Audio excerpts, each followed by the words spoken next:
The FBI's closet isn't just full of files, it's full of skeletons. They've been called the world's most elite domestic intelligence agency. They've captured spies, disrupted terrorist plots, and claimed to keep America safe. But what if that badge of honor was built on buried secrets, broken lives, and betrayal? Today we're unlocking the FBI's darkest vaults. Not rumors, not speculation. Leaked files, declassified documents, internal memos. Everything you're about to hear is on record, from assassinations to blackmail, from illegal surveillance to torturing U.S. citizens by proxy. This is the FBI they never wanted you to know about. Welcome to the Ture archive, and this is FBI leaked documents that shocked the whole world.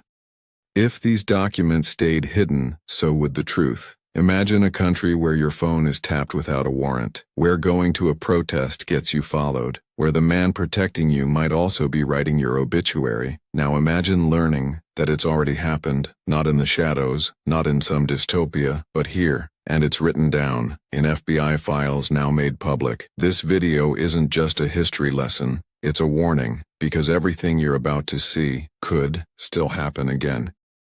Number 20. The FBI's celebrity spy files. It wasn't enough to chase bank robbers. The FBI had bigger targets. Hollywood stars. Leaked COINTELPRO documents reveal that by the late 1960s, the Bureau had compiled over 500 pages of surveillance on John Lennon alone. Why? Because he spoke out against the Vietnam War. But Lennon was just one name on a massive list. Charlie Chaplin, exiled from the U.S. for un-American activities. Elvis Presley, suspected of drug influence and cultural degradation. Jane Fonda, tracked for anti-war activism. Muhammad Ali, placed under constant observation for refusing the draft. Bob Dylan, Frank Sinatra, Mickey Mantle, Marilyn Monroe, even Michael Jackson. Did any of these celebrities pose a real threat? No, and the files show that over and over again. But in Hoover's America, influence was danger, and so the stars got followed, their phones got tapped, and their lives got filed away, page after page, in cabinets no one was ever supposed to open.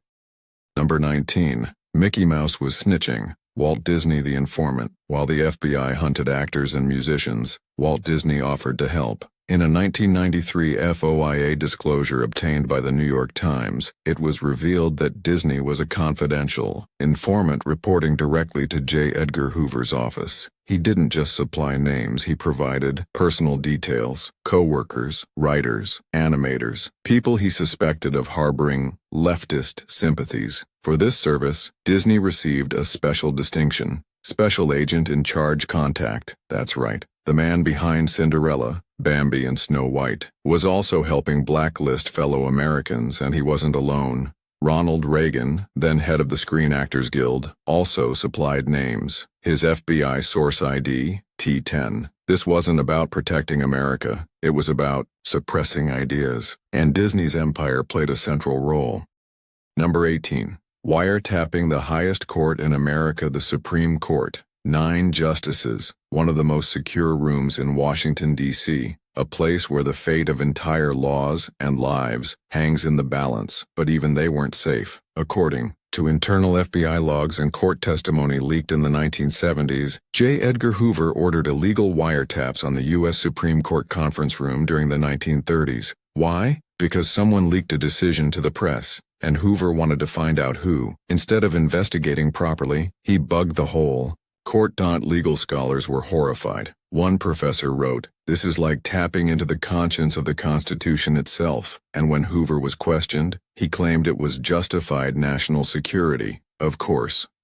Number 17. The Patriot Act was a legal cover for mass surveillance after 9/11. Congress passed the USA Patriot Act in a hurry. It was meant to help prevent future terror attacks. But like all unchecked power, it was abused. Leaked DOJ oversight. Reports revealed that the FBI used a backdoor called exigent letters to access Americans' phone records, banking info, and location data without a warrant. These letters claimed there was an urgent emergency, but they were used routinely. One internal audit showed over 700 violations just in 2006. The FBI even kept these records for years, creating permanent profiles on U.S. citizens with no oversight, no transparency, and no way to opt out.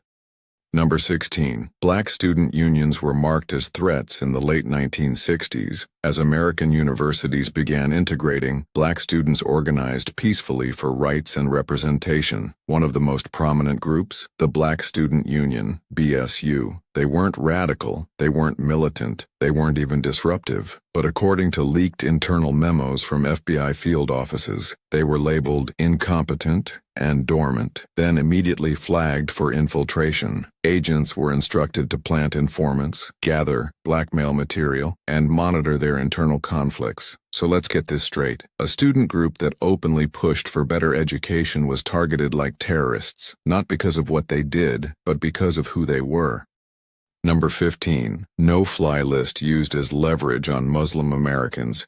It's not just what's in the files, it's what the FBI didn't write down until people came forward. Jonas Fikra, a Muslim American from Portland, said he was approached by the FBI and told, "Help us spy on your mosque or you won't fly again." When he refused, he was detained in the UAE. He claims he was tortured in a foreign prison. His name added to the no-fly list. No trial, no process, just a punishment for saying no. He wasn't alone. Jamal Tarhouni, Michael Migliore, Goulet Mohammed, all told similar stories. All Muslim, all American, all asked to become informants. All suffered consequences when they didn't. This wasn't surveillance, this was psychological warfare, with a boarding pass.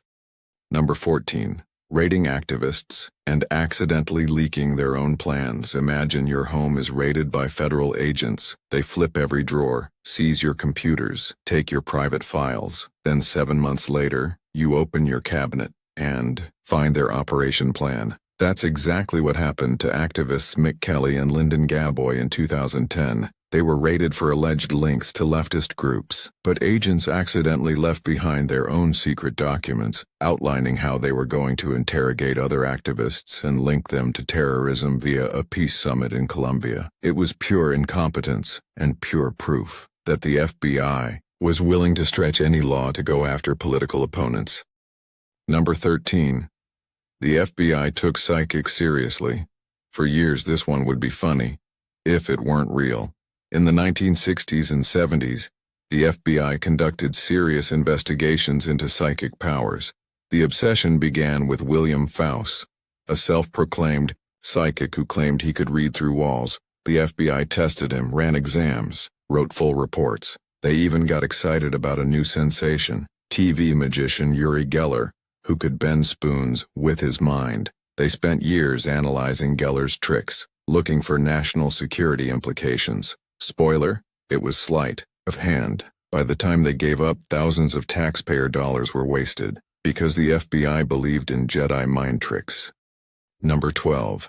When journalists investigated the FBI, they were silenced if you can't stop the story. Silence the storyteller. That was the tactic, according to leaked memos and court documents from the early 2010s. When reporters from the Associated Press, the Washington Post, and Fox News started probing FBI misconduct, the FBI struck back. They wiretapped over 21 phone lines, monitored email accounts, used secret court orders to track reporters' movements, and labeled journalist James Rosen a potential criminal co-conspirator just for publishing leaks. This wasn't about national security, it was about public embarrassment. They didn't want the world to know what they were doing, so they treated journalism like a threat. Number 11. The Animal, Protected Murderer. FBI's star witness, Joseph the Animal Barboza, a mob hitman, a man who used his teeth on his victims, a man who claimed to have killed over 26 people, and a man the FBI called a valuable informant. In 1965, while under FBI protection, Barboza murdered again, but the Bureau didn't arrest him. They couldn't afford to. He was testifying in major trials, so instead, they framed 4 innocent men, sending them to prison for decades. 2 of them died in jail. The others were released in 2001, long after the truth came out. And Barboza? He was gunned down by his own crew in 1976. Even his own lawyer said, "With all due respect to my former client, society didn't lose much. But those innocent men, they lost everything."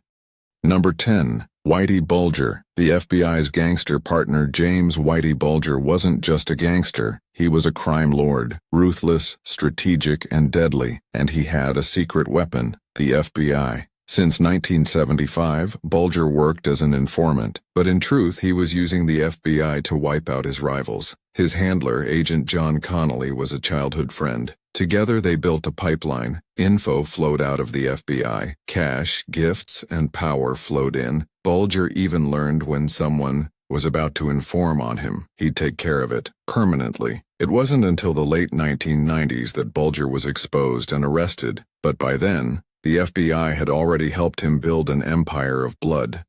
Number 9. How ordinary citizens brought down the FBI. They weren't spies. They weren't soldiers. They were teachers, parents, students, a group of regular people who couldn't take it anymore. In 1971, they called themselves the Citizens, commissioned to investigate the FBI, and they pulled off one of the boldest break-ins in American history. Their target, the FBI field office in Media, Pennsylvania. Their strategy, a handwritten note on a window, "Please do not lock this door tonight." That's how they got in. While the guards were distracted watching a Muhammad Ali fight, they stole over 1,000 documents, proving the FBI was spying on civil rights leaders, college students, protesters, journalists. They exposed COINTELPRO to the world, and here's the irony. Muhammad Ali, whose fight distracted the agents, was one of the people the FBI kept files on.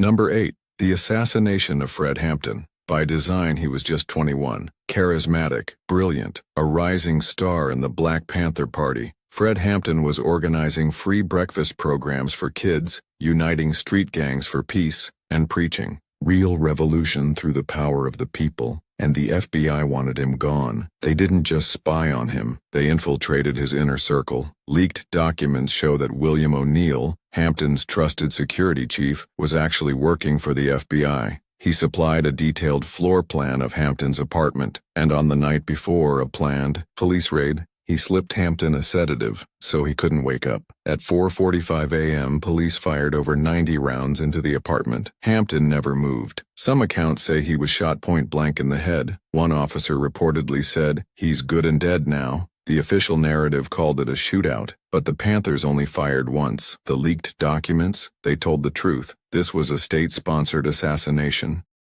Number 7. Race mapping, the FBI's ethnic profiling blueprint. The ACLU uncovered something deeply disturbing in 2011. The FBI had been secretly mapping entire racial communities. They called it domain management, but the reality was far uglier. They mapped Latino neighborhoods in New Jersey, Black communities in Georgia, Chinese and Russian Americans in San Francisco, and Middle Eastern communities in Detroit. Why? To predict crime, not based on behavior, but based on ethnicity. They didn't need warrants, they just needed stereotypes. It was predictive policing, built on racism, and it was fully documented. The Bureau may call it proactive intelligence, we call it something else: institutional profiling.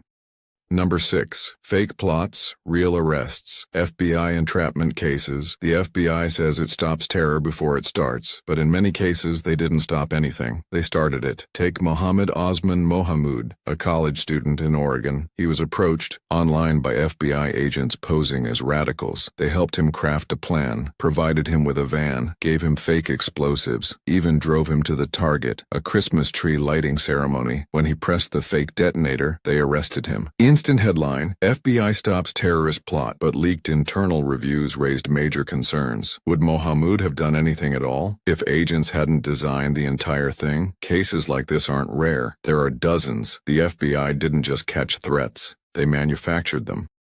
Number 5. When an agent lost a briefcase full of espionage secrets, John O'Neill was a top counterterrorism agent. He knew everything about Al-Qaeda. He was tracking intelligence before 9/11. But in 2000, he made a career-ending mistake, lost his briefcase in public. Inside were highly classified reports detailing every counter-espionage operation in New York City. The whole FBI went into panic mode. Luckily, it turned up with nothing missing. But the embarrassment forced O'Neill into early retirement. He took a job as head of security at the World Trade Center. On September 11, 2001, he died when the towers collapsed. One misstep led him out of the FBI and straight into history's darkest day.